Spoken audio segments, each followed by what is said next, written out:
Geçen hepde Amerika'da yaşayan Türkmenlerin bir topary Birleşen Ştatlaryň Pittsburgh şäherinde Prezident Gurbanuly Berdimuhammedowyň işden çekilmegini talap edip protest çäresini geçirdiler. Protestçiler soňky aýlaryň dowamında Türkmenistanyň öz içinde we daşynda şolsanda Türkiýede bolup geçen ýagdaýlaryň olaryň Prezident Gurbanuly Berdimuhammedowa garşy proteste çykmagyna sebäp bolandygyny aýtdylar.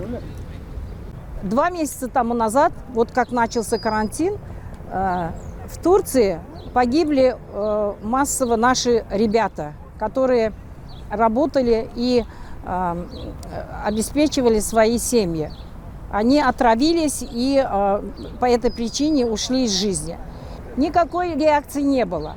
Эти ребята, ушедшие с этой жизни, они дали народу толчок.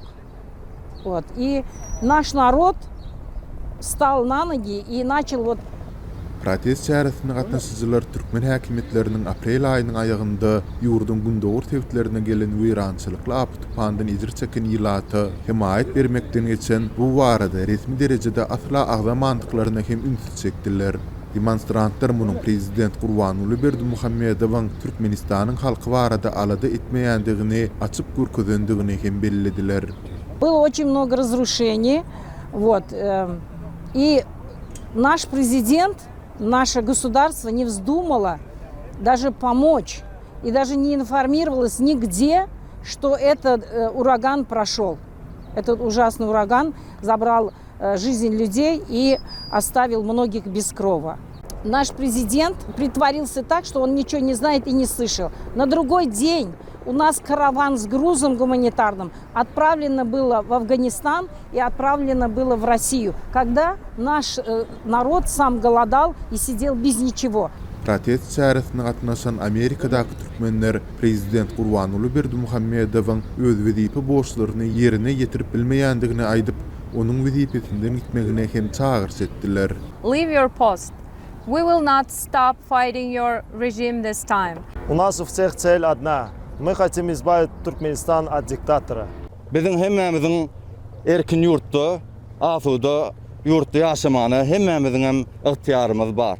Protest çäresine gelenler Türkiýede zäherlenip helak bolan, Türkmenistanda apytpanyň netijesinde ölen, şeýlede öz janyny kast eden ençeme okuwçy ildeşleriniň hormatyna doga dilek etdiler. 24. mayda bizim uçurumlarımızdan 5 adam özünü canına kastetti. Şu iyi verecek şarlarımız şoların adına iyi verelim. 1, 2, 3.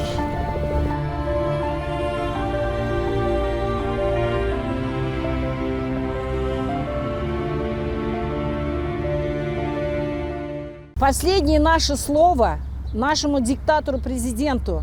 Пожалуйста, освободите кресло. Вы не можете управлять нашей страной.